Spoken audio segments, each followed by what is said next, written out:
Demos la más cordial bienvenida a la comunidad valdiviana, al público presente y a quienes nos están viendo en la transmisión del canal de YouTube de la Facultad de Filosofía y Humanidades. Esta actividad está pensada como una instancia de diálogo que pueda informar y nutrir la conversación en torno al contexto político actual previo a la votación del plebiscito de salida del 4 de septiembre, donde se votará la nueva propuesta constitucional. A continuación, damos la palabra al decano de la Facultad de Filosofía y Humanidades, doctor Mauricio Mancilla, quien ofrecerá un saludo de bienvenida.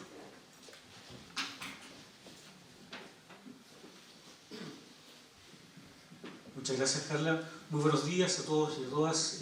Gracias por concurrir a esta actividad que nos parece que es de toda importancia. Ya a menos de 2 semanas de realizarse el plebiscito, ¿cierto?, que va a tomar, ¿cierto?, una decisión que es sumamente fundamental e importante para la proyección y desarrollo de nuestro país. Hemos querido poder realizar esta actividad en el marco justamente de las discusiones que se han estado haciendo de carácter ciudadano en torno a las distintas posiciones que hay con respecto a esta propuesta de nueva Constitución. Por eso quiero agradecer a Luis Contreras, presidente de Fuerza Común, que nos ha convocado también a ser parte justamente de esta actividad a través de la visita de Fernando Atria en nuestra ciudad. Agradezco también a Jorge Vives, que ha tenido la gentileza y la amabilidad de sumarse también a este panel de discusión para poder, ¿cierto?, debatir en relación a las propuestas que están establecidas en este texto. Agradezco también de sobremanera a nuestra colega Carolina Luna, que va a moderar esta actividad. Y agradecer también a los dueños de casa. Agradezco a Ignacio Fuenzalía, director del CES, que nos ha prestado este espacio para poder convocarnos y poder realizar esta actividad. Para nosotros es muy importante, pero aprovecho también a agradecer al ex dueño de casa, don Carlos Hartmann, colega y amigo, que además fue nuestro ex rector y también nos acompaña esta mañana. Además, en un momento en que estamos en proceso también de remodelación, saliendo de una remodelación de la casa, así que hay algunos detalles todavía que están ahí a medio camino, pero la verdad que para nosotros es importante porque este es el lugar además donde comenzó a funcionar ya hace 67 años nuestra Facultad de Filosofía y Humanidades. Decía que este debate además es importante justamente porque se están discutiendo temas que son importantes, clave para el desarrollo de nuestro país. Una propuesta más que por primera vez quizás le da mayor rol y protagonismo a las comunidades territoriales, a las comunidades justamente locales, a partir de un proceso de descentralización tan anhelado por muchos quienes vivimos en región. Y creo que ese es un aspecto que probablemente va a ser también conversado y debatido al interior de este panel. También aprovecho a saludar a mis colegas, a algunos que están aquí presentes, probablemente otros nos seguirán a través de la señal de YouTube de nuestra facultad. En este momento donde tanto funcionarios como docentes que están agrupados en los sindicatos de nuestra universidad están luchando por mejores condiciones laborales. Es un proceso que desgraciadamente se ha ido alargando. Creo que hay que seguir haciendo un llamado a buscar los canales de diálogo para poder generar una pronta, ¿cierto?, respuesta adecuada, ¿cierto?, a lo que están solicitando nuestros colegas, y que el piso mínimo simplemente es poder mantener, ¿cierto?, sus condiciones laborales y salariales en este contexto, ¿cierto?, de una alta inflación que está viviendo nuestro país. Para ello, mi solidaridad y apoyo también en este proceso donde esperamos, ¿cierto?, que la solución sea también fortalecer el desarrollo de nuestra comunidad y, por supuesto, poder proyectarla en el tiempo. Esperemos que tengamos un debate animoso, ¿cierto?, y además con altura de mira, sobre todo pensando en lo que nuestro país requiere para los próximos decenios, porque eso es lo que busca justamente una constitución para Chile.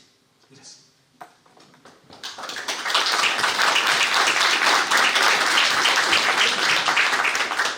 Gracias, decano, por sus palabras. A continuación también le damos la bienvenida a Luis Contreras, coordinador regional de Fuerza Común, que también quiere dar un saludo de bienvenida. Muchas gracias a todos y todas por asistir el día de hoy. Sabemos que día de semana, horario laboral puede ser complicado. Por lo mismo, reitero los agradecimientos de estar presente.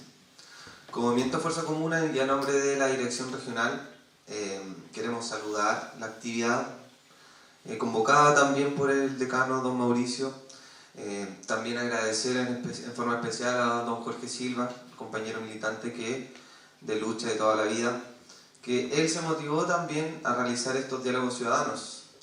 Cabe la casualidad de igual forma que en la actualidad estoy de coordinador logístico de la campaña de la prueba acá en la región de Los Ríos, y la dirección nacional, por decirlo así, es realizar puerta a puerta, volanteo, llegar a las casas, llegar a esa conversación con el voto indeciso, el voto nuevo, el que nunca ha votado, que va a votar hoy en día porque es obligatorio. Hay preocupación, pero nosotros como Comando del Apruebo, ahora que no como Comando del Apruebo, entendemos que hay que realizar todos los esfuerzos necesarios, porque esta no es una elección que se da cada 4 años, no es una municipal, no es una parlamentaria. Nosotros creemos que hay que tomar la relevancia y el peso de escoger una nueva constitución para Chile, ¿ya? Por eso estamos trabajando y agradecemos este espacio también de diálogo ciudadano, que sea una bonita jornada, y muchas gracias, reiterar el agradecimiento.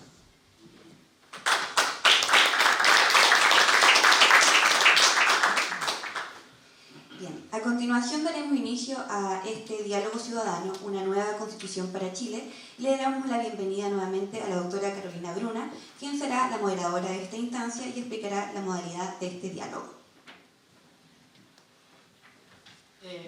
Bueno, muchas gracias, Carla, y quiero primero, ante todo, saludar a todas, todes y todos, las personas presentes en este lugar.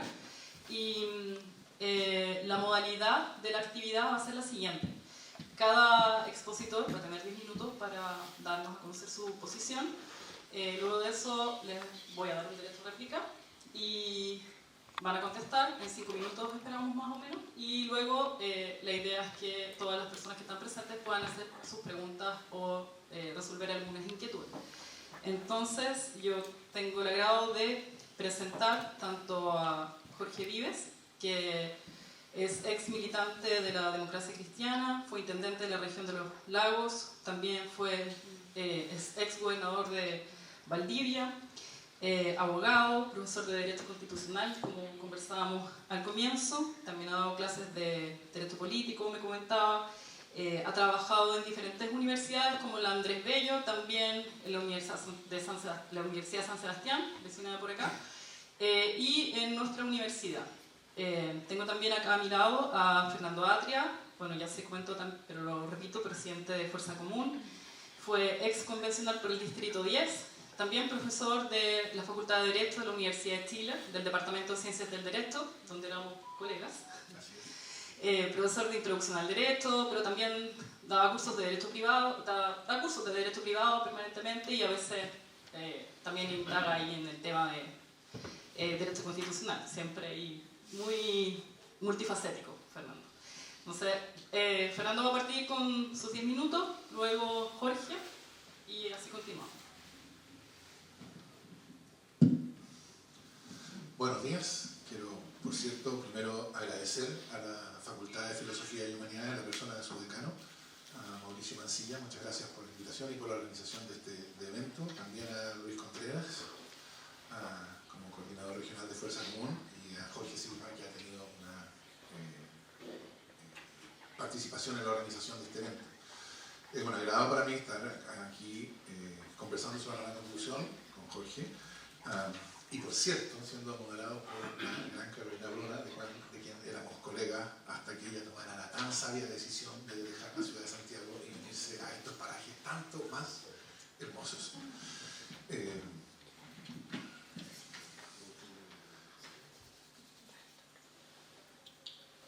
Cuando estamos enfrentados a la decisión de si adoptar o no esta nueva Constitución, es útil, a mi juicio, preguntarse ¿por qué importa la Constitución?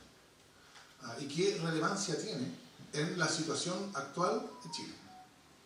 Porque una Constitución no es solamente, diría yo, ni principalmente, un texto orientado a su adjudicación judicial, un texto jurídico como uno pensaría, por ejemplo, el Código Civil o el Código de Procedimiento Civil, etcétera, que son fundamentalmente textos cuyo sentido es su relevancia jurídica. No quiero negar, por cierto, que la Constitución tiene una dimensión jurídica propiamente tal, pero la Constitución, como su nombre lo indica, tiene una función más fundamental que eso. Tiene una función de constitución, una función constitutiva de la convivencia política. Y esa, creo yo, es la cuestión fundamental. Es decir, en mi opinión, la decisión que cada uno tiene que tomar y manifestar el 4 de septiembre no es algo que se reduzca a, por así decirlo, una evaluación de cada una de las reglas de la Constitución y una especie como de ponderador final respecto de cada una de esas evaluaciones. Hay una cuestión sobre el sentido político de esta Constitución. Esta Constitución, o este proceso constituyente, se hizo posible cuando fue necesario. Y se hizo necesario porque la Constitución anterior, y por Constitución no me refiero aquí al texto, no me refiero al texto anterior, me refiero a la manera en que estaba constituida la convivencia política, llevó a una crisis de magnitud, a una crisis que yo calificaría como una crisis de convivencia política, que fue causada, por muchas razones, por cierto, como son todas las crisis suficientemente profundas, pero que tenía en una dimensión bien importante, la conexión que yo creo que las personas hicieron entre la Constitución, en este sentido amplio del cual estoy hablando, y una experiencia generalizada de abuso. Yo creo que el abuso era la manera en que el problema constitucional aparecía en la vida de las personas. Y esa conexión entre esa experiencia de abuso y la Constitución en este sentido amplio fue, por así decirlo, certificada varias veces, ¿no? Es decir, el propio Tribunal Constitucional intervenía cuando se buscaba superar casos de abuso, declarando que la Constitución impedía esa medida. Pasó con el Servicio Nacional del Consumidor, pasó con la titularidad sindical, y en fin, uno podría hacer una larga lista de instancias en las que pasó, pero claro, después del 80% del plebiscito de entrada, ya no es necesaria hacer esa lista. Pero sí destacar eso, porque muestra cuál es el déficit que esta Constitución, que la Constitución que Chile necesita, debe compensar. Y el déficit es ese. El abuso es unilateralidad. Y la unilateralidad es la afirmación de que hay ciertos intereses que son más relevantes que otros. Y eso, creo yo, fue lo que, sumado, contribuyó a la indignación que se manifestó en octubre de 2019, pero que venía, creo yo, creciendo desde por lo menos 15 años antes. Y entonces, en octubre de 2019, se manifestó una crisis de esa que, diría yo, los manuales de teoría constitucional llaman irrupción del poder constituyente. Porque lo que pasó en octubre del 2019 fue que la Constitución vigente fue desahuciada por el pueblo. Y ese desahucio recibió certificación notarial un año después, cuando en el plebiscito el pueblo se manifestó con un 80% en el sentido de ratificar ese desahucio. Y entonces nos quedamos con la necesidad de una nueva Constitución. Una Constitución que haga que fije nuevos términos fundamentales de la convivencia política, de modo de reconstruir esa convivencia quebrada por la Constitución anterior. Y esta idea de una convivencia quebrada no es una idea que yo esté ahora inventando, ¿no? Esta es una idea que está en el diagnóstico de nuestros más agudos observadores de la sociedad chilena. Estoy pensando, por ejemplo, en la profesora Katia Araujo, que dice que Chile es la sociedad chilena es como un archipiélago, todo cerca, pero islas. O el profesor Juan Pablo Luna, que habla de una sociedad quebrada. O el profesor Manuel Antonio Garretón, que habla de una sociedad estallada. El diagnóstico, creo yo, se ha hecho un diagnóstico ya, es casi un lugar común en las ciencias sociales, en nuestra mejor observación de las ciencias sociales. Y esta Constitución responde a ese diagnóstico, reemplazando la unilateralidad de la Constitución anterior por la bilateralidad o la multilateralidad de la reciprocidad. Y los temas centrales de la Constitución son todos esos, son orientados a cambiar los términos de la convivencia política de modo tal de reemplazar la unilateralidad por la reciprocidad, que la convivencia va en el interés de todos. Y para eso basta revisar el inicio de la Constitución, las primeras frases de la Constitución. Chile es un Estado social y democrático de derecho. Un Estado social es eso, un Estado que se encarga de que la convivencia, o que asume la tarea de, que la convivencia, de hacer que la convivencia vaya en el interés de todos. Quizá ustedes saben que hace algunos días o semanas un grupo de economistas publicó un estudio sobre cuánto costaba la nueva Constitución. Y ellos llegaron a la conclusión de que iba en un rango desde 9 a 14 puntos del PIB. Y entonces algunos dijeron eso muestra que la Constitución es irrealista, que es utópica, que no tiene ninguna posibilidad de realizarse. Y yo creo que muestra exactamente lo contrario. Muestra en qué consiste el Estado social. El Estado social es un Estado que asume la función o el deber de que una parte mayor de la riqueza socialmente producida, en vez de irse a apropiación individual, vuelva a la sociedad para asegurar las condiciones de bienestar para todos. Salud, educación, seguridad social, vivienda, etc. Y de ese modo es un Estado que pone la idea de que la convivencia va en el interés de todos en primer lugar. Y lo mismo podría decirse del Estado, continúo con el artículo 1, el Estado plurinacional e intercultural, que es una oferta, una posibilidad de cambiar una relación de, por decirlo en términos más suaves posibles, de hostilidad entre el Estado chileno y los pueblos indígenas, por una de paz y reconciliación. Y lo mismo el Estado regional, no voy a venir yo a decirles a ustedes cómo se vive el centralismo chileno en regiones, y lo mismo el Estado ecológico, y lo mismo la República Solidaria, y lo mismo la democracia inclusiva y paritaria. La nueva Constitución es acerca de cambiar los términos de la convivencia política, de modo de comenzar a reconstruir esa convivencia quebrada, estallada, para transformar este archipiélago en un continente. Y entonces la pregunta es si la Constitución que se nos ofrece es una Constitución adecuada para eso. Entonces yo diría, la pregunta central, más allá de lo que haya que discutir respecto de este o aquel artículo, ¿es esta la Constitución que Chile necesita? Y por las razones anteriores, yo tengo la total convicción de que es exactamente la Constitución que Chile necesita. Calza las necesidades chilenas como un guante a una mano. Y no la calza por casualidad. Los calza por el modo en que esta Constitución fue producida.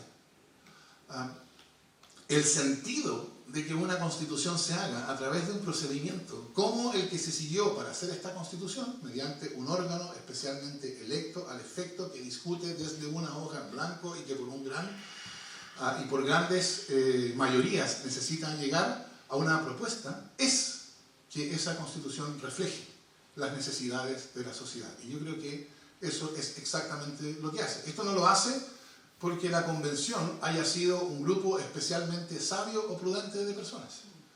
Esto lo hace porque era un grupo representativo de personas. Y en esa representación está la capacidad de identificación de los problemas que enfrenta Chile, las soluciones, es cosa de leer el catálogo de derechos, que es un catálogo, por cierto, extenso, pero al leer el catálogo de derechos uno lo que ve son las heridas de Chile, son las heridas de esta crisis. Por eso están ahí.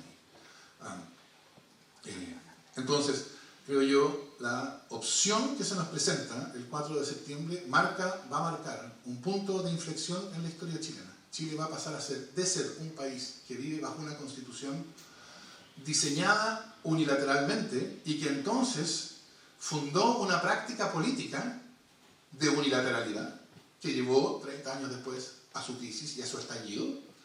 Va a pasar a ser un país que vive bajo esa constitución, a ser un país que vive bajo una constitución que se funda en la reciprocidad del interés común y que entonces está en condiciones de comenzar desde su adopción a reconstruir una convivencia política de modo de superar la crisis a lo que nos llevó la constitución anterior. Muchas gracias. Muchas gracias, Fernando, por atenderte el tiempo además. Y sí, perfecto. Jorge.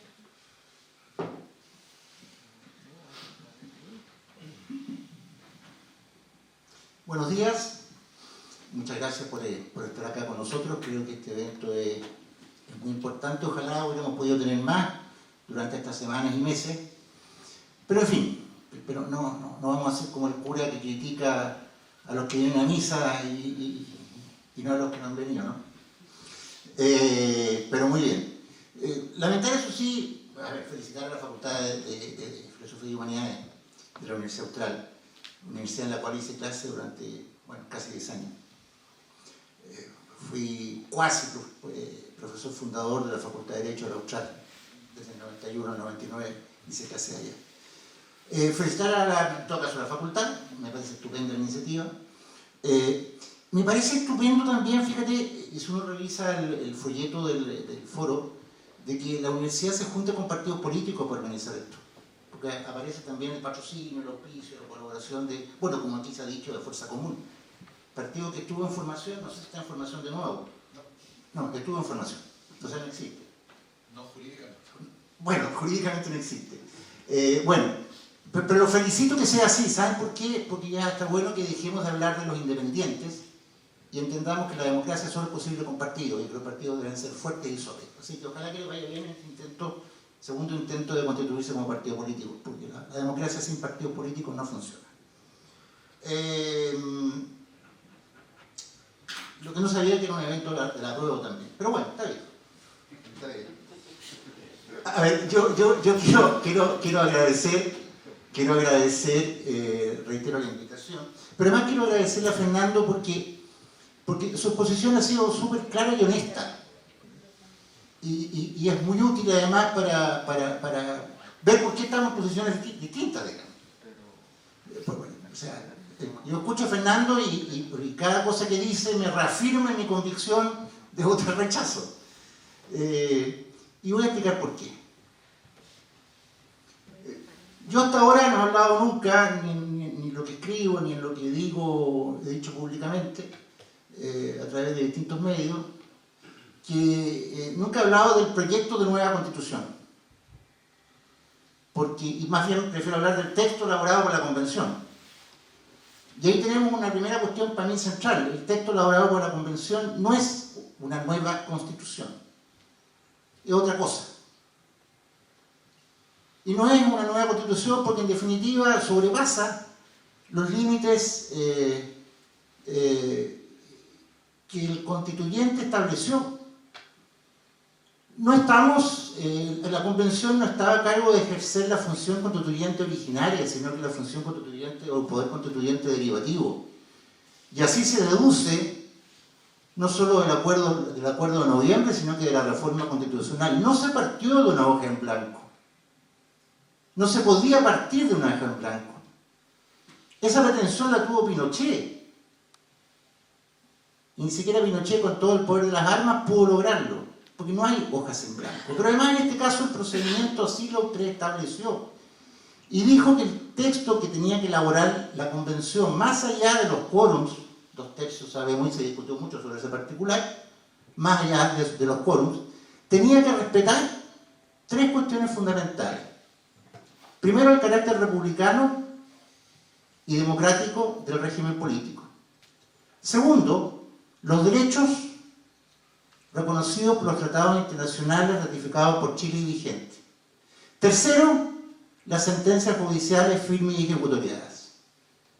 Lo que ocurrió, claro, es que se hizo tan rápido esa reforma que no se establecieron mecanismos como para reclamar cuando se infringieran estas normas. Pero en definitiva, ahí estamos. Y el proceso siguió adelante. Digo entonces que no es una constitución porque justamente no respeta estos principios básicos. Y quiero recalcar un punto. Lo que ocurrió en octubre del año 2019 no fue la emergencia o reemergencia de la función constituyente originaria. Fue un intento de insurrección que se frustró por el azar nomás. Esa es mi posición. Y lo digo con toda claridad.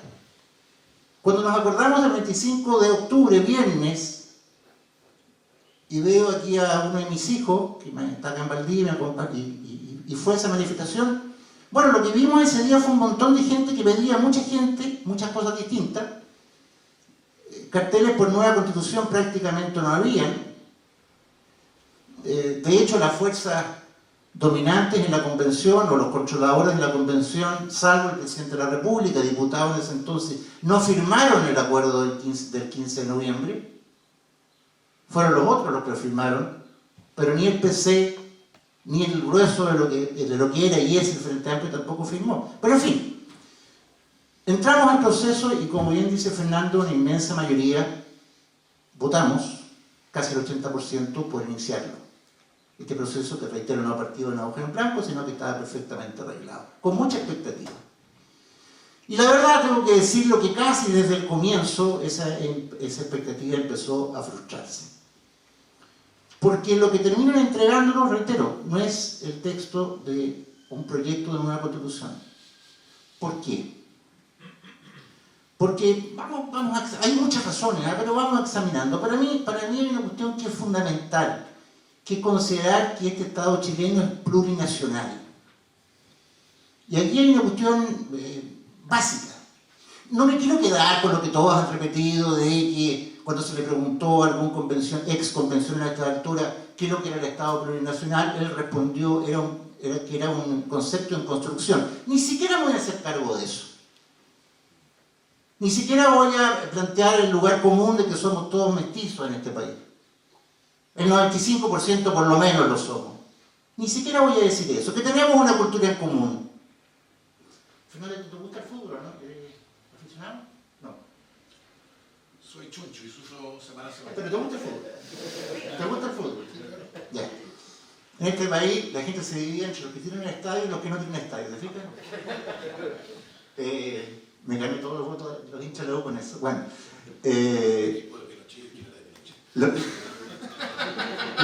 Sí, claro. Pero el único que era campeón real es la Católica. Bueno, pero estamos hablando de la Constitución, no del fútbol. Si tú te paras en cualquier parte de Chile, que vas al campo, estás en Crucero, tú vas a ir a Río Bueno, a La Unión, y le preguntas a la gente de equipo, el 80% te dice que es de Colo-Colo. Aquí no hay equipos regionales. ¿Cómo será la fuerza del Estado unitario centralizado, que hasta en el fútbol tenemos la cabeza centralizada? Bueno, ¿por qué digo yo que no es un texto? Porque la plurinacionalidad no existe. Como bien dijo el expresidente Lago, probablemente hace 500 años existieron distintas naciones, pero hoy día no. Tanto es así, que, y ahí quiero ir a un par de textos que son fundamentales. Se dice, no sé, las autonomías territoriales indígenas que tienen capacidad de autogobierno, o sea, por lo tanto, control del orden público, no van a complicar el Estado nacional. Chile va a seguir existiendo. Yo no me voy a hacer cargo de aquello que dicen que Chile va a terminar. Pero sí, lo que la Convención nos ofrece es un Estado fragmentado y no regional. Y quiero referirme a dos disposiciones que a mi juicio son súper centrales. A propósito de la plurinacionalidad. Se ha dicho reiteradamente que estas autonomías no son ni peligrosas ni riesgosas, que cómo se les puede ocurrir de que estamos hablando de el desmembramiento del Estado chileno. El artículo 34 del texto de la Convención, no lo leí completo, pero dice que los pueblos y naciones indígenas o sus integrantes, en virtud de su libre determinación, tienen derecho al pleno ejercicio de sus derechos colectivos e individuales. Y empieza a enumerarlos,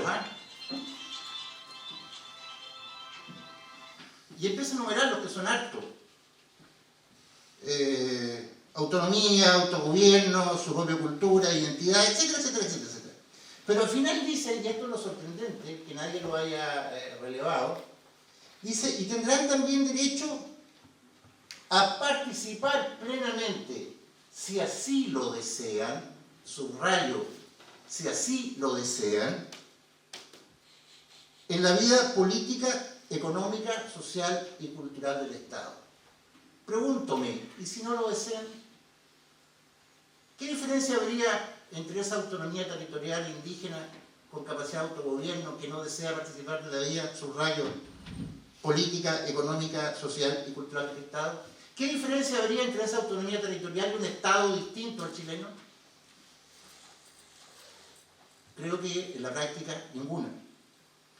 Y ahí está.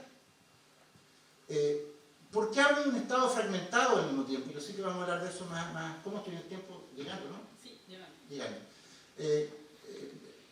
Un Estado fragmentado, cuando hay otra norma que también se ha tocado poco, que creo que está en el 196. Yo creo que hay mucha gente que sigue hablando sin haber leído el texto. Las competencias, se está refiriendo esto al Estado regional y la organización territorial. Las competencias deberán radicarse priorizando la entidad local sobre la regional. Y esta última, o sea, la regional sobre la nacional, sin perjuicio de aquellas competencias que la propia Constitución o las leyes reserven a cada una de las entidades territoriales. O sea, al revés. Entonces tuvo Alejandro fue alcalde de Panguipulli varios periodos. O sea, tú como alcalde el alcalde de Panguipulli hoy día va a tener la plenitud de las competencias.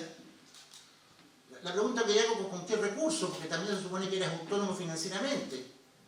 Les recomiendo hoy día revisar en el diario Mercurio las exportaciones de la región de los ríos a China y a Estados Unidos. En un caso somos el último lugar del país y en otro caso somos el antepenúltimo. Entonces uno dice, bueno, ¿de qué estamos hablando? O sea, este texto no solo no es una convención, no solo no es una constitución, sino además está muy mal hecho, muy mal elaborado. Ahora, el día 4 de la noche vamos a ver si esto es lo que el país quería o no. Pero independientemente de lo anterior, si el país está de acuerdo o no en seguir el camino de la convención.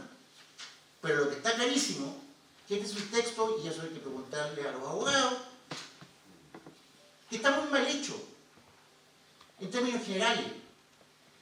Se otorgan una cantidad de derechos, bienvenidos los derechos. Pero se termina con el recurso de protección, se socava la independencia del Poder Judicial y se lleva el recurso de protección, nuevo recurso de protección que ahora se llama acción de tutela, para que lo conozcan los tribunales civiles. Pero además se termina con aquello de que la acción o omisión tenía que ser arbitrario y legal. Ahora, cualquier omisión o acción o omisión, perfectamente legal, perfectamente racional, pero que lesione mis derechos, que afecte mis derechos, que son todos, puede ser susceptible de la acción. Eso es un despropósito completo. O sea, no puede haber ningún abogado que sostenga la viabilidad de esa fórmula. Decisión estatal, legal, perfectamente legal, con la nueva legalidad, con la legalidad de los nuevos tiempos que vendrían. No va a ser, si afecta a mi derecho, no se puede. Entonces, y así, bueno, vamos a seguir conversando, pero quiero decir, reitero, a mí, que voté a prueba, que fui toda mi vida, de los 20 a los 60 años demócrata cristiano, que trabajé en el plebiscito del 88, que recorrí el país, este texto es un texto que a uno lo defrauda como chileno y lo defrauda como abogado. Eso es. Muchas gracias. Pasamos un poquito, pero bueno. Perdón. Sí, Es que uno se entusiasma. sí, y está bien que nos entusiasmemos y podamos debatir. Además que quería impresionar a Fernando porque su padre, Raúl, fue profesor de muchos de nosotros. Y a lo mejor yo te conocí cuando eras muy niño. Yo soy un poco mayor que tú, ¿no? Tú eres 68, ¿no? Yo soy de 68. Yo soy de 60. Aunque me veo un poquito más. Raúl H. me iba a hacer clase a los demócratas cristianos jóvenes de un montón de cosas y era muy interesante porque era un sociólogo de C, la mayoría de los sociólogos en esa época no estaban en Chile porque eran de izquierda. Y había poquitos, tu papá 1, Eduardo Palma 8, y don Raúl iba acompañado de un niño que a lo mejor eras tú, así que quién sabe. ¿Te acordás de que ido a Talacante alguna vez o no? El 60. No, el 60, no, el 80. Ah, no era el 60. Puede ser. Puede ser, ¿no es cierto? Bueno,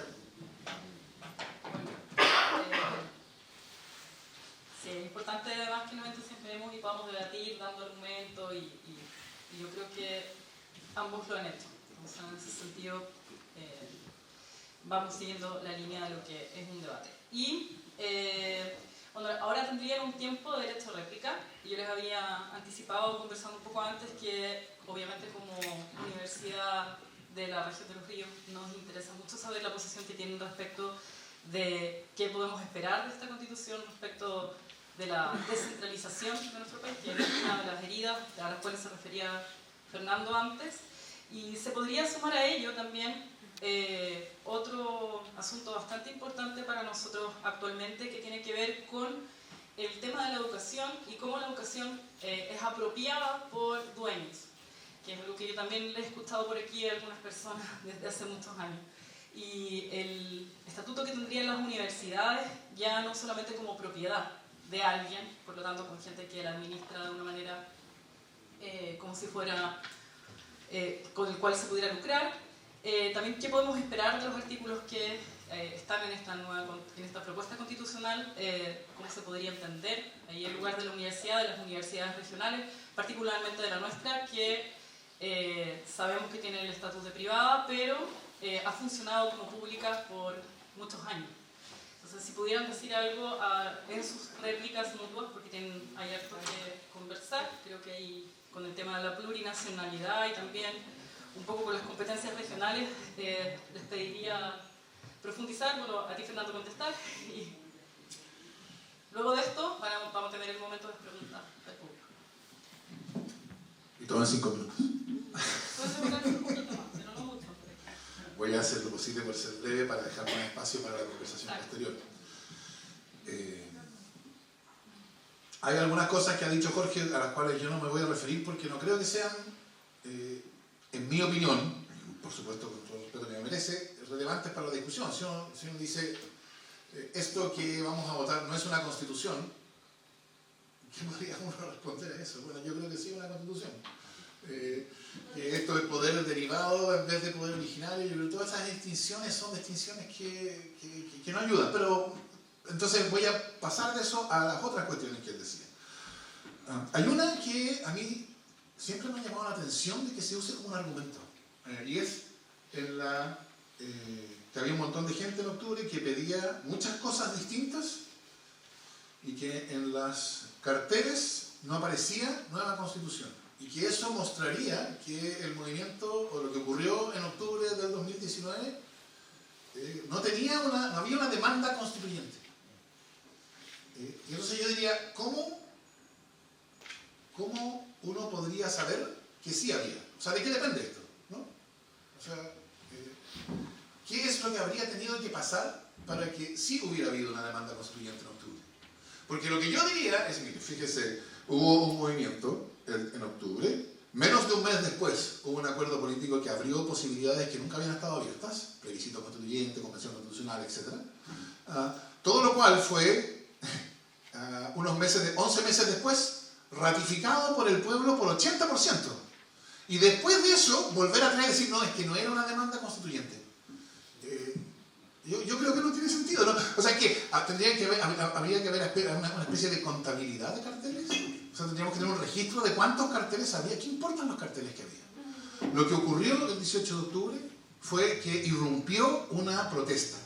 Esa protesta, por cierto, no tiene por qué haber sido... no hay por qué pensar que la manera en que cada individuo que participaba en esas marchas, la manera en que cada individuo articulaba su protesta, lo que respondería cada individuo a la pregunta ¿por qué está usted aquí?, sea lo que efectivamente estaba ocurriendo políticamente. A mi juicio es evidente que el 18 de octubre lo que ocurrió fue que había una forma política, por eso yo decía constitución en sentido amplio, una forma política que fue simplemente rechazada, desahuciada por el pueblo. Esto es lo que los manuales de teoría política llaman poder constituyente. El poder constituyente no es una entelequia, no es un concepto. La idea de poder constituyente es un intento de dar una explicación a las cosas que pasan, porque los conceptos de la teoría constitucional, los conceptos fundamentales, no son conceptos elaborados en la mesa de un profesor, son conceptos hechos para dar cuenta de lo que pasa en la vida. Entonces, la idea de que depende de los carteles que cada uno vio, qué es lo que estaba pasando en octubre del 2019, a mi juicio es, con todo respeto por cierto, ininteligible. Jorge se refiere latamente a la plurinacionalidad. Yo creo que aquí hay una cuestión importante que hay que tratar de ver más allá de las palabras. Plurinacionalidad adquiere su sentido de la oposición al concepto anterior. El concepto anterior es el concepto de uninacionalidad, que se identifica con la idea de Estado-nación, ¿no? Nación como un grupo humano vinculado por historia, tradición, cultura, etc. Y Estado como una determinada forma institucional, ¿no? Entonces la idea del Estado-nación es que lo que le da fuerza y estabilidad al Estado, a la estructura institucional, es que ese Estado corresponda a una nación, a un grupo humano vinculado por una historia, una tradición, una cultura, una religión, un lenguaje, etc. Es un lugar común de la historiografía chilena del siglo XIX, de hecho, que la nación chilena se construyó desde el Estado. Esto está en la historiografía conservadora, o sea, no es ningún invento de radicales, refundacionales, y que etc. No, o sea, vayan a leer su Góngora, digamos así, ¿no? La nación chilena se construyó desde el Estado, porque la idea era la estabilidad del Estado depende de la homogeneidad cultural de la nación, del grupo humano. Y entonces, por cierto, esto pone en oposición, en una relación, por decirlo menos, de hostilidad al Estado con las diferentes naciones, en el sentido de las diferentes pueblos que tienen una tradición, cultura, lenguaje, cosmovisión, etc., distinta, que ven al Estado entonces como una amenaza, porque el Estado entiende que esta diversidad es un problema. Bueno, yo creo que por esa vía no hay cómo cambiar la relación que hay entre el Estado chileno y los pueblos indígenas. Y esta Constitución lo que pretende es cambiarla, que es el camino que han seguido los países que han enfrentado este problema antes que Chile, porque este no es un problema que solo ocurrió en Chile, no es solo en Chile que había esta relación de hostilidad entre el Estado y los pueblos indígenas, etc. No es solo en Chile que hay una historia de despojo territorial, no es solo en Chile, en fin, todo esto hay experiencia acumulada en el mundo. Y claro, el término plurinacionalidad es un término del siglo XXI, ¿sí? Entonces está en las constituciones del siglo XXI, que son Bolivia y Ecuador. Pero la idea de plurinacionalidad, la idea de que no es verdad que lo que le da estabilidad y fuerza al Estado es la homogeneidad de la nación, esa es una idea que se ha hecho común como resultado del esfuerzo de distintos países por enfrentar este problema. De hecho, una cuestión extraordinaria, que no ha sido tan notada como yo creo que debería, es que el reconocimiento constitucional de los pueblos indígenas ha estado en la discusión desde 1990. Estaba en el programa de Patricio Aylwin. Y ha sido imposible por 30 años avanzar en eso. Y resulta que ahora los mismos que siempre se opusieron al reconocimiento constitucional de los pueblos indígenas, hoy día dicen, por supuesto que hay que reconocerlos, pero la plurinacionalidad no. Entonces la verdad es que uno dice aquí, algo extraño está pasando, ¿no? Algo huele mal en Dinamarca. Y yo creo que lo que hay es simplemente un intento de tomar esta idea de plurinacionalidad y usarla en contra de la Constitución, descansando en un sentimiento de recelo ante la diferencia, porque creo yo que basarse en esto para decir que la plurinacionalidad o el Estado regional fragmenta a Chile es una posición que es solo afirmación, creo yo, de una actitud conservadora, de que lo que tenemos, a pesar de que estalló, lo que tenemos es lo que necesitamos tener, sin dar cuenta de que eso que teníamos fue lo que estalló. Por cierto que se necesita una relación distinta entre el centro y las regiones, por cierto que hay que transferir poder, por cierto que las regiones tienen que tener autonomía. Autonomía no quiere decir ni la autonomía de las regiones, ojo, porque en la nueva Constitución, o en esta nueva cosa que algunos llamamos Constitución, esta nueva cosa que algunos llamamos Constitución, la autonomía no es solo para las autonomías territoriales indígenas, las regiones van a ser autónomas y las comunas van a ser autónomas. Quiere decir que no es posible que haya unidad del Estado con reconocimiento de autonomía. ¿Qué quiere decir autonomía? La autonomía no quiere decir que las regiones ahora van a tener su propia política exterior y van a tener que fundar sus propias fuerzas armadas, por supuesto que no. No quiere decir que sean estados dentro del Estado. Solo alguien que piensa que la única manera es el Estado unitario centralizado que tiene Chile, podría pensar que cualquier desviación de eso, cualquier reconocimiento de autonomía, implica fragmentación del Estado. Por supuesto que no hay fragmentación del Estado, sugería alguna, creo yo. La referencia al artículo 196, por cierto, esto de que las competencias deben alojarse en los lugares más, en las autoridades más locales en la medida en que sea adecuado, es el sentido correcto, no el chileno, del principio de subsidiariedad, ¿no? El principio de subsidiariedad como un principio de distribución de competencias, más que una afirmación de la idea neoliberal, como ha sido tomada en Chile. Respecto del recurso de protección, a mi juicio, la idea del recurso de protección el recurso de protección que ha transformado a la Corte Suprema en un tribunal de segunda instancia es un sinsentido orgánicamente. La Corte Suprema nunca fue diseñada, nunca fue pensada para ser un tribunal de segunda instancia. Y por consiguiente, lo razonable es que sea una acción cuyo conocimiento corresponde a los tribunales de primera instancia, que por eso son primera instancia, porque están pensados para eso. Y la apelación tiene que ir ¿dónde? A tribunales que sean tribunales de apelación, que podrían cortes de apelaciones, por ejemplo. ¿Por qué se llaman así? Porque están pensadas para ser tribunales de segunda instancia. La idea de que porque la acción de tutela no diga que tiene que haber una acción o omisión ilegal, entonces cualquier decisión perfectamente legales que afecte o lesione derechos podría ser objeto de una declaración de inconstitucionalidad, a mí yo no le veo ningún sentido a esa idea. Lesionar un derecho es algo que una ley hace cuando lo hace ilícitamente. Evidentemente, una ley que restringe un derecho dentro de los rangos que establece la Constitución no lesiona un derecho. Así que yo creo que eso es una cuestión puramente de palabras que no tiene mayor relevancia. Y una cuestión final, ya estoy pasadísimo, perdón, una cuestión final sobre lo que decía la moderadora. Yo creo que esta es una Constitución que, a pesar de lo que se dice, es una Constitución que abre cuestiones en vez de cerrarlas y que es antidogmática políticamente. Es decir, a pesar de lo que se dice, por ejemplo, si ustedes miran las cuestiones centrales, derecho a la educación, derecho a la salud, los más emblemáticos, digamos así, no hay una opción estatista. El Sistema Nacional de Salud estará compuesto por establecimientos creados y reconocidos por el Estado.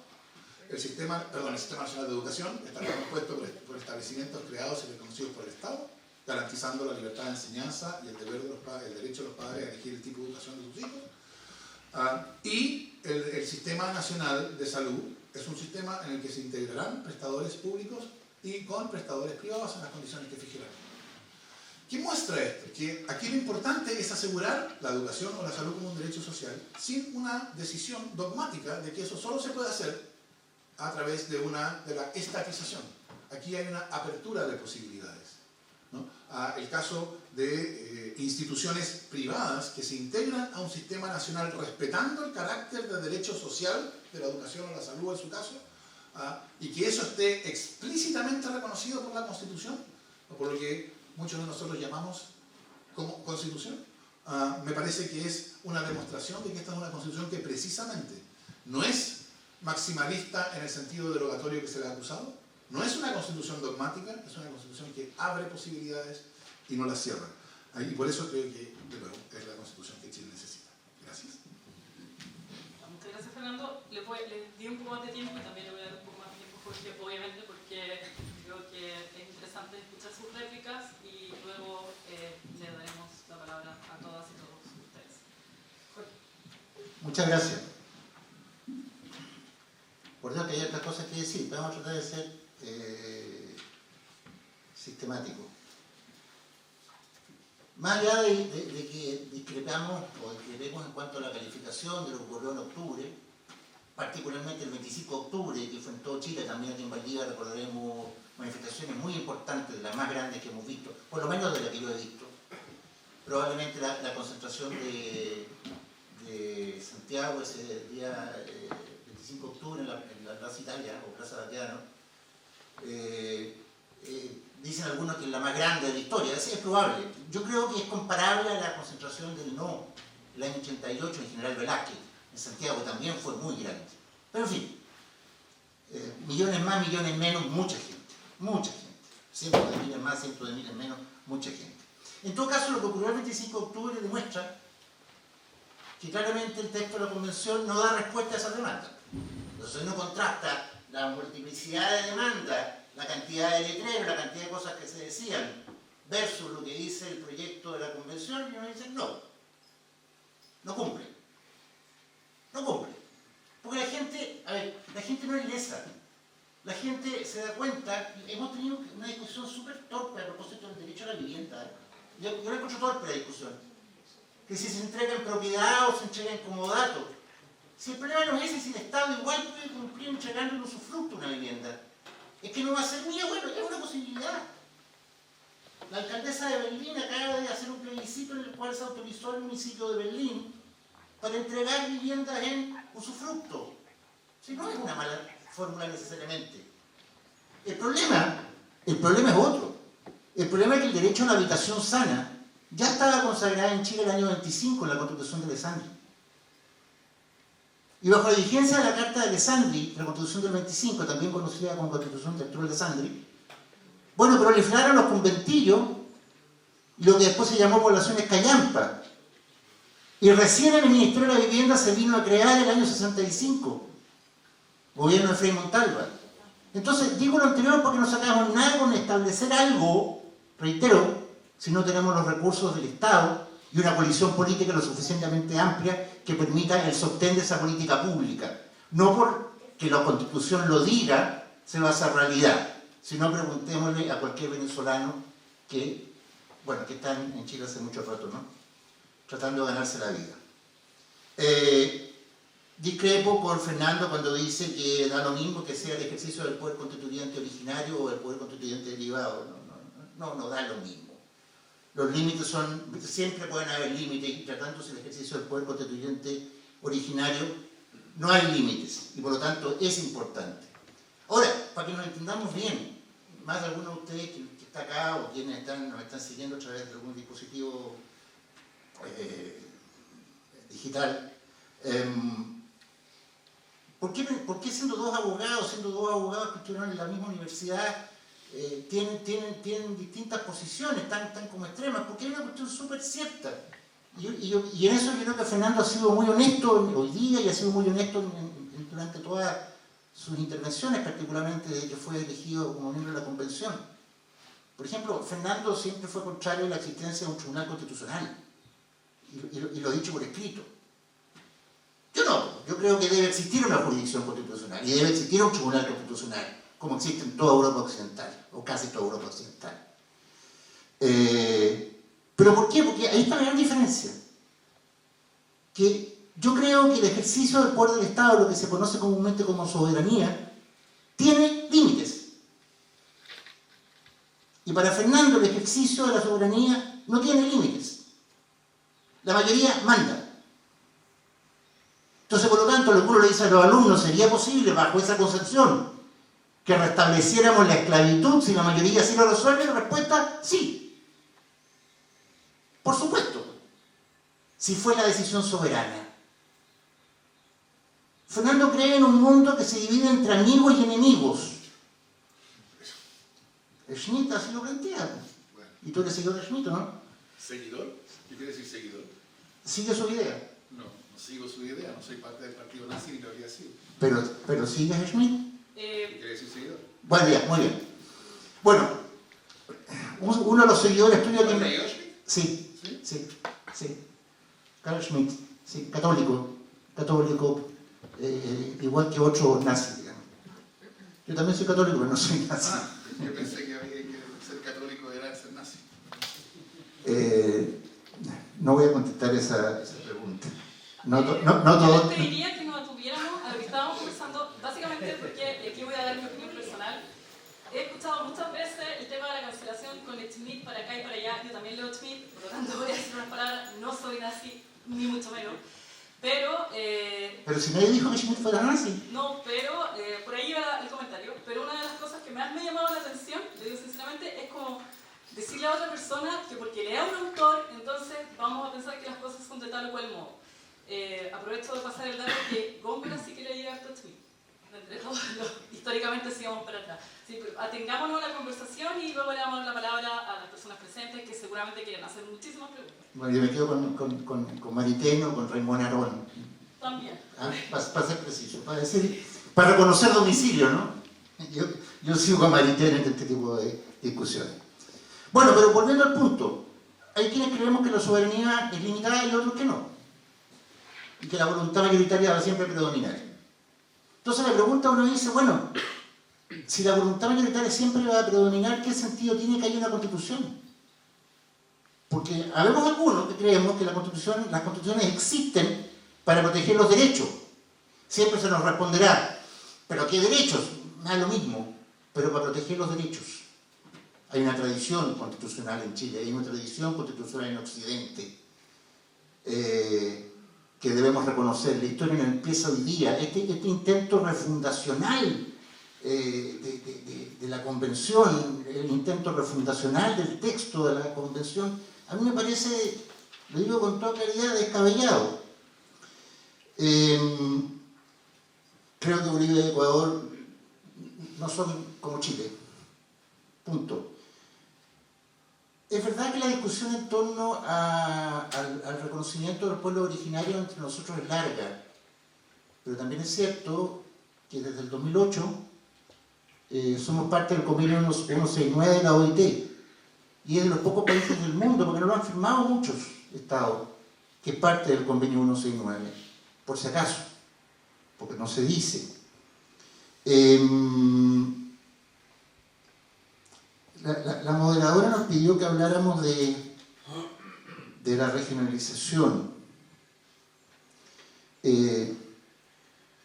Yo no creo que la propuesta sea buena en esa materia. Creo que detrás de la idea de un Estado denominado regional, Estado regionales son de Italia o España, para poner el ejemplo, claro. Lo que hay es la idea de fragmentar el Estado. Las autonomías, las comunas, las regiones van a poder tener capacidad de endeudamiento si la ley los autoriza. O incluso legislar, si el Congreso los autoriza. Me parece que es una suerte de fragmentación o de federalismo encubierto, pero a la Argentina, ¿no? Y sabemos lo que pasa en Argentina, cómo les ha funcionado el federalismo a los argentinos. No creo que sea el modelo para Chile, como tampoco creo que el modelo institucional, y con esto termino la réplica, sea replicar Perú, en que cada 4 o 5 años no eligen presidente, sino que eligen al próximo presidente que van a destituir. ¿Ha pasado los últimos 3 o 4 periodos lo mismo? ¿Por qué? Porque no es cierto que pasemos de una forma presidencialista a un presidencialismo moderado y a un bicameralismo asimétrico. Lo que la Constitución, el proyecto de nueva Constitución o el texto de la Convención está estableciendo es un gobierno de asamblea, en que el Congreso de los Diputados y las Diputadas van a ejercer sus prerrogativas. Y tienen un cúmulo de prerrogativas. Si el presidente tiene mayoría en ese Congreso, va a tener amplias posibilidades. Si el presidente no tiene mayoría en ese Congreso, va a ser un vocero del Congreso. Congreso que, ojo, en su diseño, en el texto de la Convención, está planteado como una suerte de espejo de la Convención. Curiosamente, no determina la cantidad total de sus miembros. Dice que va a estar integrado, a lo menos, por 155 electos, más los escaños reservados para los pueblos originarios, que tampoco se dice cuántos van a ser, solo que deben ser proporcionales a la población indígena. Pero además, a diferencia de lo que ocurrió en la Convención, no se van a elegir por regiones, sino que se van a elegir en un colegio electoral único nacional, donde naturalmente la etnia mayoritaria, muy mayoritaria, no quiero usar la expresión, ¿no? pero le va a pasar la máquina al resto, digamos. Así está establecido en la Constitución. Y eso tampoco mucha gente lo ha leído. Entonces, bueno, hay muchas otras razones para votar rechazo. Sobre todo tener presente de que es la oportunidad para recuperar un objetivo para mí central en un nuevo texto constitucional. Hay muchos términos que desaparecieron respecto a la convención, orden público, entre otros. Pero hay uno fundamental, desapareció la idea de bien común. El Estado ya no existe para la situación del bien común. Y me parece a mí que el bien común es una idea fundamental, que jamás debemos abandonar. Y que naturalmente tiene que ver con lo que el Estado debe ser y el Estado debe hacer. Bueno, quedamos a disposición para las preguntas. Muchas gracias. Muchas gracias a usted porque igual se equilibró el tiempo ahora en la réplica un poco. Tenemos dos posibilidades para hacer las preguntas. Una es que la hagan desde su lugar, porque por acá nos dicen que se escucha en la grabación, entonces podrían hacerlo desde donde están sentados, sentadas. Si no, acercarse aquí y yo les paso el micrófono. ¿La primera? Perfecto. Adelante.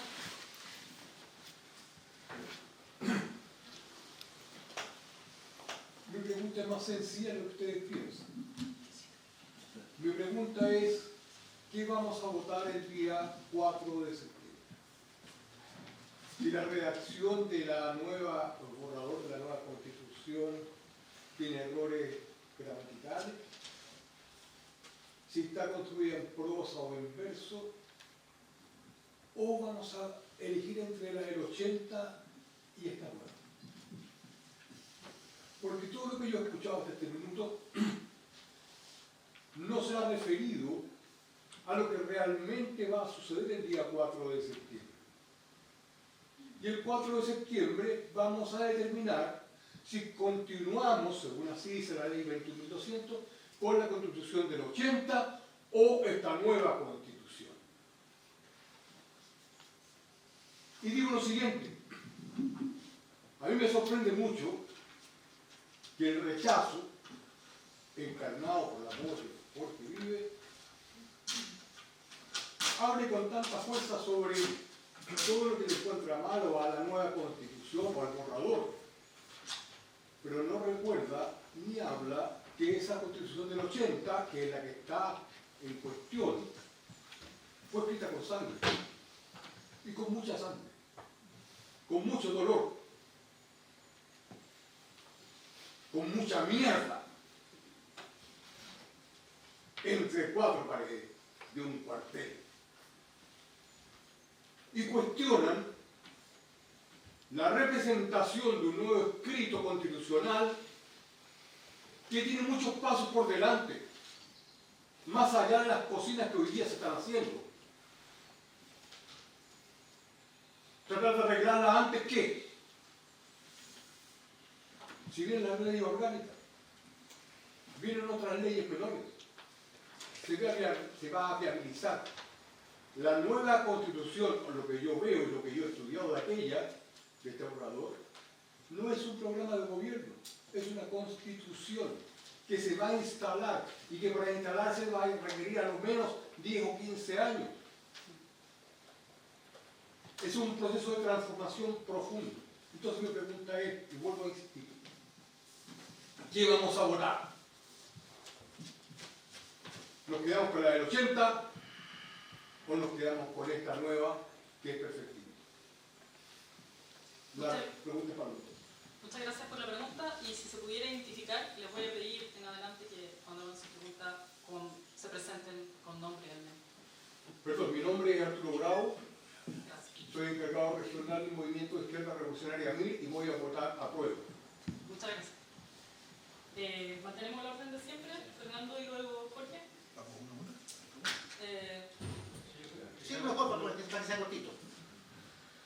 Vamos a juntar tres, porque parece que hay más. Sí. Bueno, saludar a nuestros panelistas, a la universidad, agradecer el espacio de diálogo democrático. Yo siento, Jorge, que no es legítimo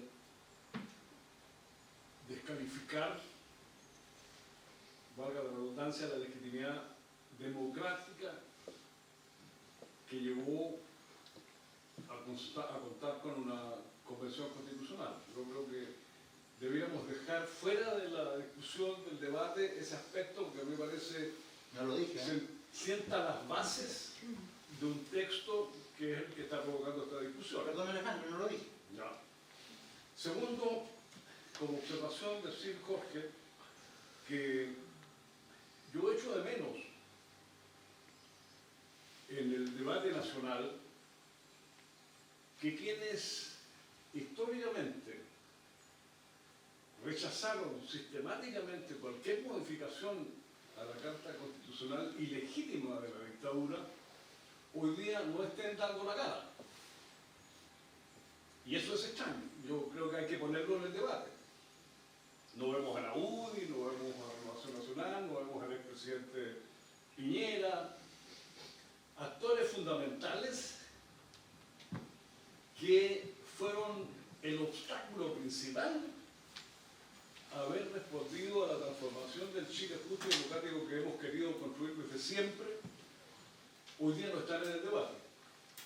Es cierto, hay un sector denominado centro-izquierda, que me imagino tú estás representando en alguna medida, que se aleja, ¿verdad?, del apruebo y observa puntualmente aspectos que hoy día tanto Fernando como tú han debatido. A mí me parece ese debate muy legítimo y respetuoso, claramente. Yo personalmente me quedo con esa apreciación de la presidenta Michelle Bachelet cuando dice, bueno, esto no es perfecto, pero se acerca a lo que hemos soñado siempre. Y yo creo que ahí hay una verdad que nos permite entonces este diálogo.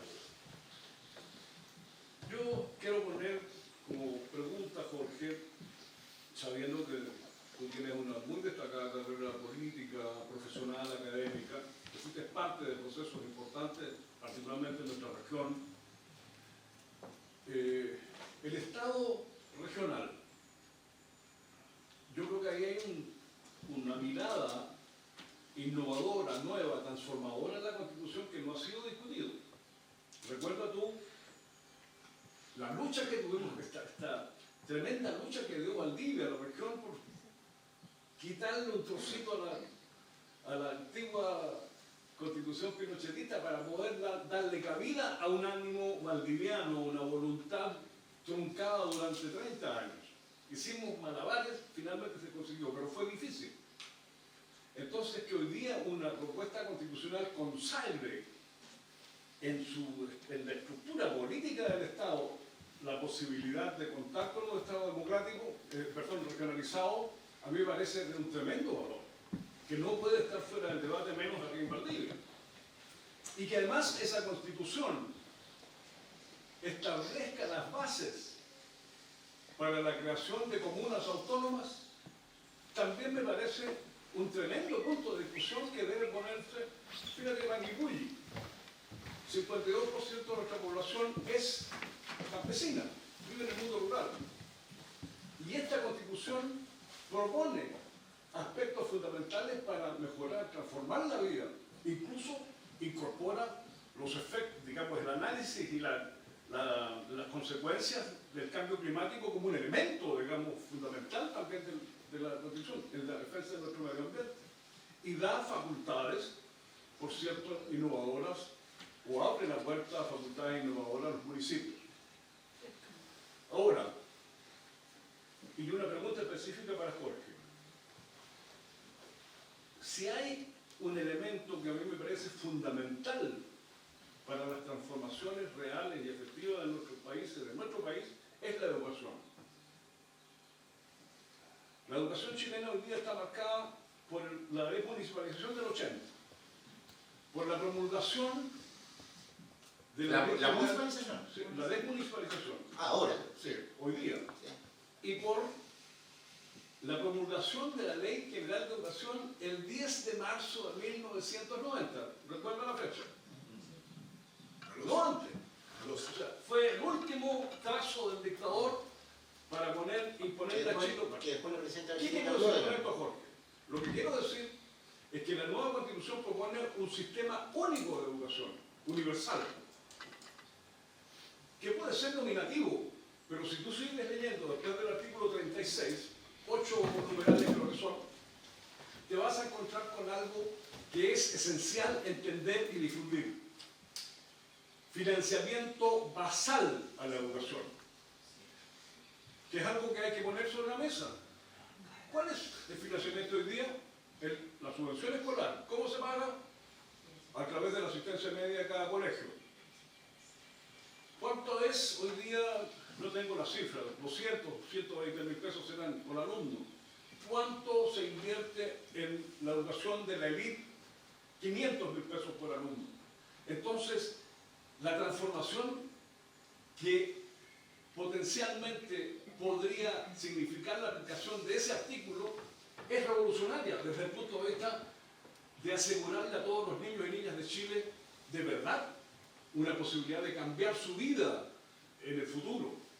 Entonces, ¿por qué no poner el énfasis, Jorge, en esos aspectos? Te puedo enumerar muchísimos más, es cierto, hay cuestiones controversiales. Pero, ¿cuál sería la propuesta de quienes hoy día rechazan para la transformación de Chile? El camino del rechazo es un camino incierto, un camino que no tiene ninguna propuesta, ninguna posibilidad de avanzar por él. Y respecto de la plurinacionalidad, quienes vivimos en territorios en donde el pueblo mapuche vive desde 11.000 años por lo menos, no podemos sino decir el Estado debe no solo reconocerlos constitucionalmente, sino que establecer fórmulas que nos permitan la convivencia pacífica. Y eso pasa por asumir que Chile no es un país unitario como la élite histórica, la aristocrática nos ha tratado de convencer. Chile es un país diverso, plurinacional, eso es evidente. Incorporarlo entonces a la nueva Constitución a mí me parece un camino de paz, más que de controversia. Por lo demás, la Constitución, Fernando, son normas y hay todo un procedimiento a través de los artículos transitorios que permiten continuar el debate hasta que sea el Parlamento de Chile quien, el legislador, digamos, resuelva cuerpos legales que le den vida a estas propuestas constitucionales. Eso, estimado. Muchas gracias. Si alguien tiene una pregunta muy breve o que pudiéramos ser brevemente, podemos además acogerla, porque lamentablemente tenemos fuera de término y no hay más. Entonces, tienen la palabra por 5 minutos cada uno.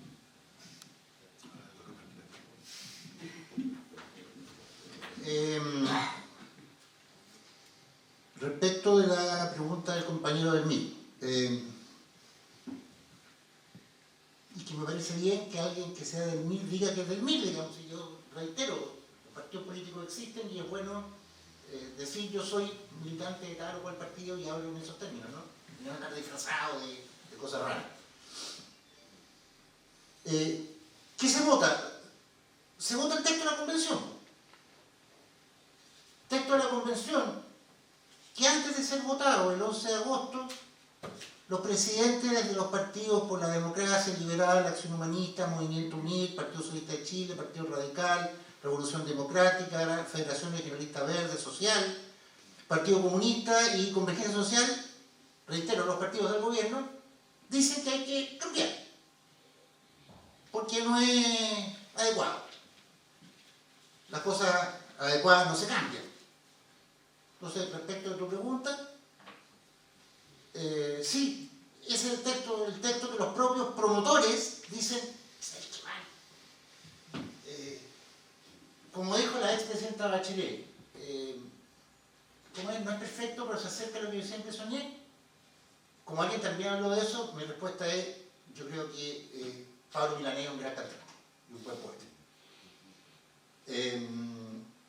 Respecto a esto de dar o no dar la cara, yo creo que lo que tú dices respecto a la derecha también es válido para una parte de la izquierda. O sea, yo no he visto a algunos convencionales, y no quiero nombrar a nadie en particular, porque son varios, aparecer en televisión, aparecer en la franja del apruebo, como que no, como que parece que los extremos de cada lado tienen como encerrar a su gente para que los chilenos podamos resolver como lo que somos, gente moderada y gente que aspira a que se hagan cambios, pero cambios que perduren en el tiempo. ¿Se han fijado ustedes que después del 2006 hemos venido cada 4 años para atrás, para adelante, o no? ¿Han pensado lo que van a decir nuestros hijos, nuestros nietos en realidad, cuando estudien este periodo de la historia de Chile? y digan que Bachelet 2006, que Piñera, que Bachelet, que Piñera, que Boric, y en 4 años más, ¿qué vas a hacer? O sea, por favor, ¿en qué país estamos? ¿En qué país estamos? En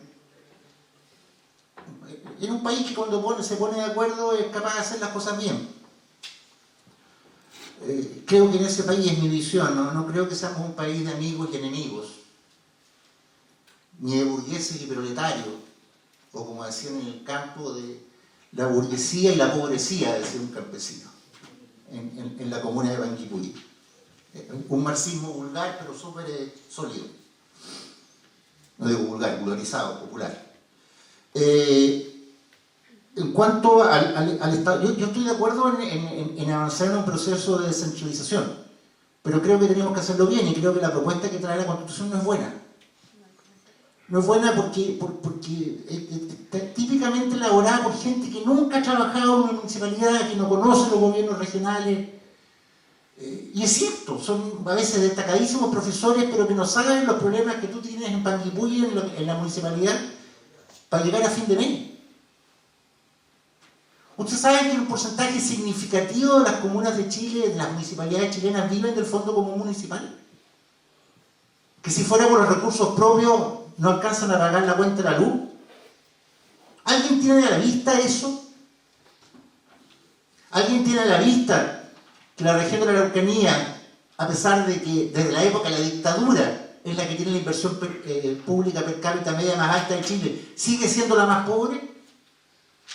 ¿Alguien mira esos números? Entonces uno dice, ¿qué? ¿Cómo vamos a hacer esto? Yo creo en modalidades distintas, incluso más.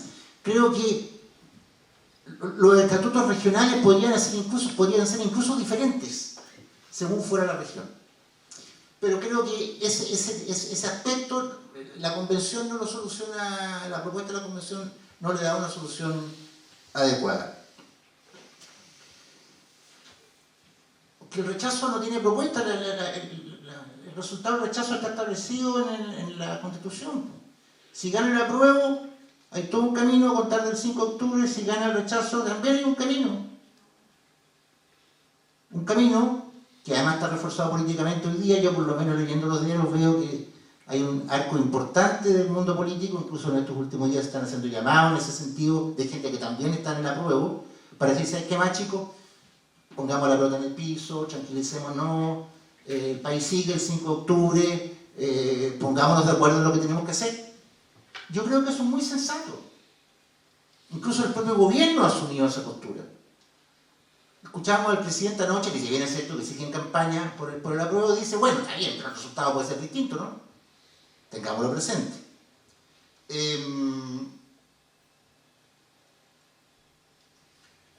Respecto a lo último, que se planteaba esto de que ¿sabes qué más? Aprobémosla porque es democrática y pues no sé qué cosa, y después seguimos el debate en el Congreso con las leyes que hay que implementar.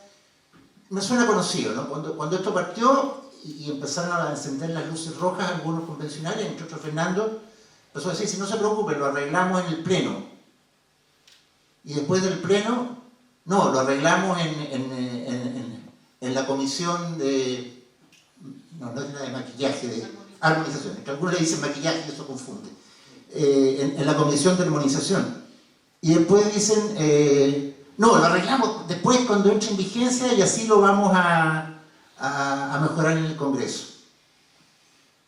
Termino este punto diciendo, ¿saben lo que pasa? Que aunque las constituciones tienen una dimensión política, son esencialmente instrumentos jurídicos. Y por lo tanto, si la Constitución dice A, el legislador no puede decir Z. La Constitución obliga. Y esa es la importancia de tener una Constitución. Porque si la Constitución, las normas constitucionales no obligaran, no fueran las de mayor jerarquía dentro del ordenamiento jurídico, ¿cuál sería el sentido de tener una Constitución? ¿Cuál sería el sentido de tener una Constitución? Absurdo. Entonces, por eso creo que el rechazo nos da una nueva oportunidad para tratar de aprovechar la experiencia de la Convención, porque creo que hay cosas que pueden ser rescatables, Algunos han planteado revisar el texto a la expresidenta, que se le atribuye a la expresidenta Bachelet, ver también las cosas positivas que tiene la Constitución vigente, que algunas arrancan del nacimiento de nuestra historia constitucional, y bueno, y a partir de eso mantengamos lo que haya que mantener, cambiemos lo que haya que cambiar e incorporemos lo que tengamos que incorporar. Y hagamos algo entre todos, digamos. Porque aquí yo no quiero ser novedoso. Independientemente del resultado del día domingo 4, sabemos que va a haber un sector importantísimo que no va a quedar contento ese día. Entonces vamos a seguir con esto, discutiendo el tema, ¿por cuántos años más? Cuando lo que tenemos que hacer es ponernos de acuerdo. Mi gran discrepancia con Fernando es que una cosa es la Constitución y otra cosa es la política. Y es en la política donde tenemos que enfrentarnos y definir. Reitero, un proceso de cambios solo va a ser posible en democracia a partir de la conformación de conglomerados sólidos, incluso con una mayoría superior a la necesaria para gobernar, para que esas reformas que se impongan, que se establezcan, permanezcan en el tiempo y sean sustentables. Creo que ese es el camino que el rechazo nos abre y que el apruebo clausura. Esa es mi posición. Gracias. A mí me pasa algo parecido a lo que decía Alejandro, que tengo el gusto de saludar aquí. Él dice, los que siempre se han opuesto a cambiar la Constitución, los que, diría yo, tienen la responsabilidad política, no penal, política, principal por el hecho de haber hecho imposible que el problema constitucional se solucionara antes de que estallara. Que son además los mismos que apuntan con el dedo a las consecuencias del estallido, ¿no? Son los primeros en andar juzgando al resto, pero son los que tienen la responsabilidad política de haber impedido que esto se solucionara antes de que estallara. Yo en 2013 decía que el problema constitucional se va a solucionar por las buenas o por las malas. Ahora corregiría ligeramente la afirmación. Hoy día diría, digamos, podría haber dicho el problema constitucional se va a solucionar antes de que estalle o después de que estalle. Y hay quienes hicieron imposible que se solucionara antes de que estallara. Esos están los ocultos. Y en vez aparecen otros. Y yo escucho los argumentos de Jorge y yo no... Son argumentos que no están a la altura de la situación. Es decir, es andar mirando cuestiones o inventándose cuestiones que no tienen relación con lo que yo creo que está en juego. Yo estoy de acuerdo con un Estado regional o con la regionalización, pero lo que está en la Constitución fue hecho por profesores, como si hubiera habido un superávit de profesores en la Convención Constitucional que no tenían idea de lo que pasa en los municipios. No fue hecho por profesores, fue hecho por la Convención Constitucional elegida. No dije que sean profesores, digo por gente que no ha trabajado jamás en una municipalidad, ni en una gobernación, ni en intendencia, ni en ninguna parte. Bueno, fueron personas que fueron elegidos para esto, y que llegaron a una propuesta que es una innovación en términos de la distribución del poder entre el centro y las regiones. Entonces, yo creo que hay un desajuste tan grande entre los argumentos explícitamente ofrecidos y la posición asumida en términos de la decisión que hay que tomar el 4 de septiembre, como recordaba Arturo Bravo, que hay una pregunta aquí, de qué es lo que explica. Y entonces uno escucha a Jorge y es una especie como de constante fuga. ¿Qué tiene que ver el hecho de que yo, en mis escritos académicos, he argumentado por qué es una mala idea tener un tribunal constitucional si la Constitución contiene una Corte Constitucional? ¿El punto cuál es? ¿El punto son mis ideas académicas o es el punto lo que contiene la Constitución? ¿Se van a votar mi idea académica o se va a votar la Constitución el 4 de septiembre? ¿La Constitución qué contiene? Contiene un sistema político que descansa en el principio democrático. El principio democrático, por supuesto, significa que un presidente que gana la presidencia y que gana una mayoría suficiente en el poder legislativo puede llevar adelante su programa. ¿Desde cuándo acá? Eso es una crítica que hacer a la Constitución. las formas de pensar fomentadas por la Constitución de 1980 están completamente presentes. La idea es que, ¿cuál es la idea? Es que tener un sistema político tal que un presidente que gana la elección y que gana con un sólido apoyo parlamentario, ojo, sea un poquito más estricto, ¿no? Que gana con un sólido apoyo parlamentario en 2 elecciones consecutivas realizadas, elecciones municipales y un año después elecciones parlamentarias, porque las elecciones de la Cámara de las Regiones no van a ser junto con el Congreso de Diputadas y Diputados, es un año antes, ¿no? Y para buena parte de la legislación, también se ha dicho, no lo ha dicho Jorge aquí, no sé si lo pensará, que se ha dicho que la Cámara de las Regiones es un poder decorativo, falso, ¿no? Para buena parte de las decisiones legislativas se requiere el concurso de la Cámara de las Regiones. Entonces estamos pensando en un presidente, esta es la hipótesis, es un presidente que gana con un programa de gobierno, que el año anterior ya ha ganado una mayoría en la elección regional, local y regional, y de la Cámara de las Regiones, y entonces tiene una mayoría en la Cámara de las Regiones, y un año después es elegido este presidente con un programa de gobierno y gana además una mayoría en el Congreso de Diputados y Diputadas. Y la objeción es que en ese caso, ese presidente podría llevar adelante su programa. ¿Qué idea de democracia tendríamos? Sí, bueno, no. La objeción no se formula diciendo el presidente podría llevar a cabo su programa. La objeción se formula, y esto es sic de lo que dijo Jorge, de que el sistema implica que la mayoría manda, en ese caso. Bueno, el nombre habitual para eso era democracia, ¿no? Está bien, el sentido de la Constitución es que eso tiene límites. Y por eso la Constitución contiene un capítulo de derechos constitucionales y contiene las instituciones características del Estado de Derecho que permiten... las instituciones características del Estado de Derecho, y no contiene instituciones prácticamente únicas, no totalmente únicas, pero prácticamente únicas de la Constitución de 1980. Ejemplo, control preventivo del Tribunal Constitucional. Eso no hay, está bien, no hay. Como no hay en la mayoría de los países que citaba a Jorge de Europa Occidental, muchos de los cuales no tienen Tribunal Constitucional, como Holanda, el Reino Unido, y ninguno de los cuales, salvo el caso del Consejo Constitucional francés, tiene control preventivo de constitucionalidad.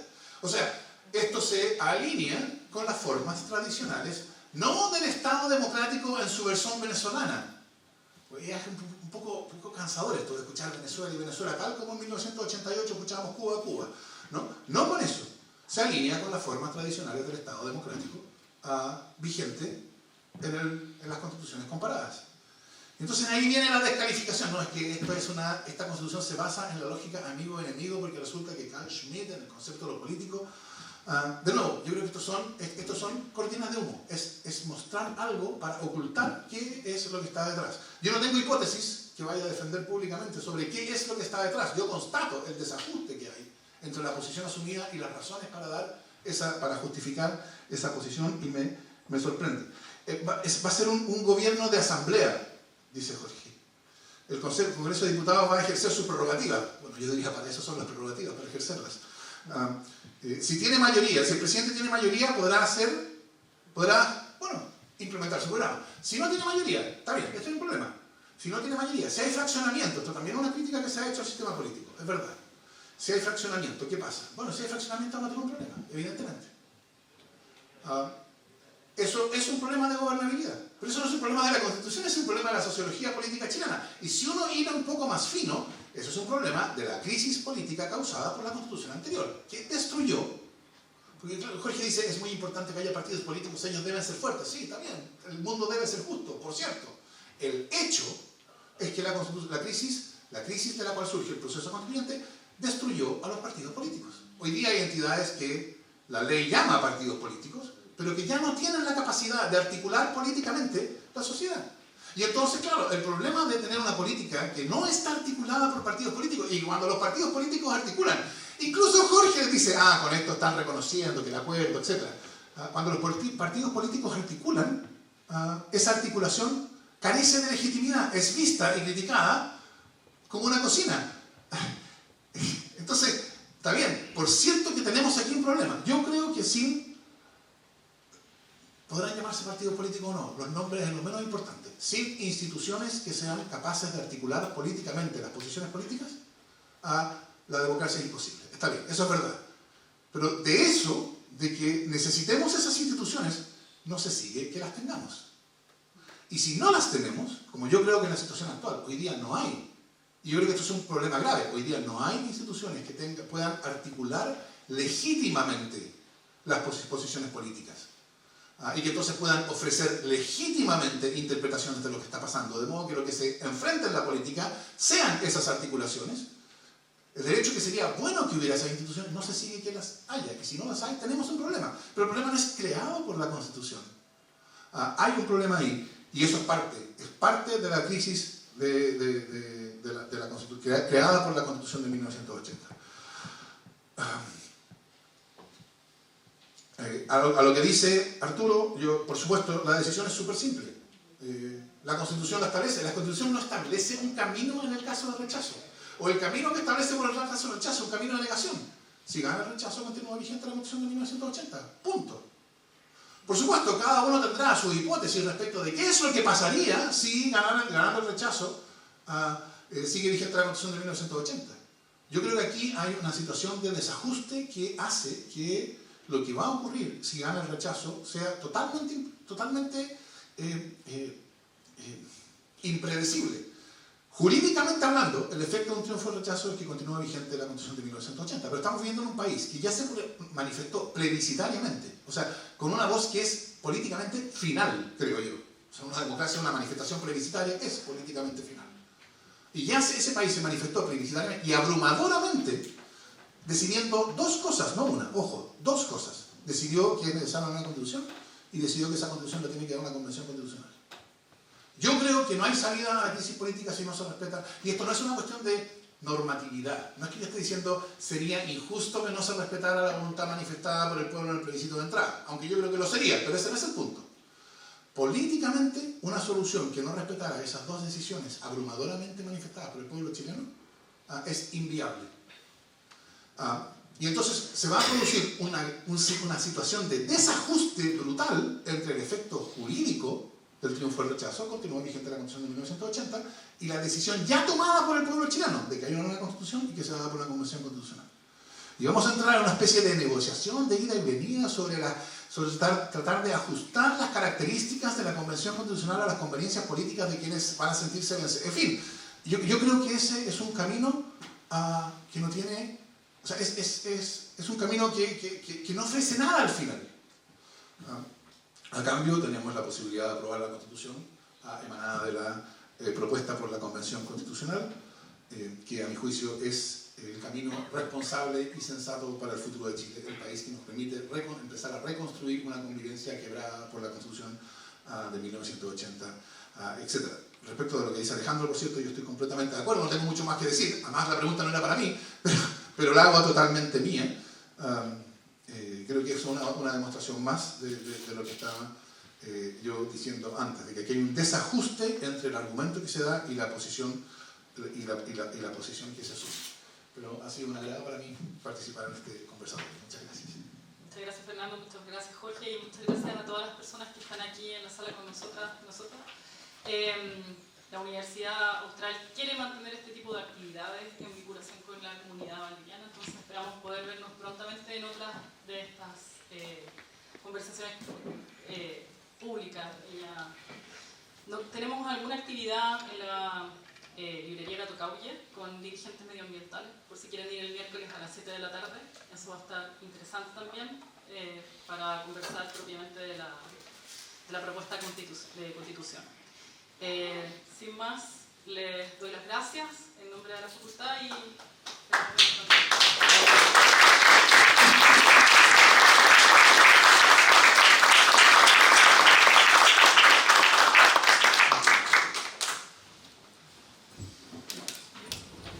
Bien, muchas gracias. Los invitamos a pasar a un café que está a la salida.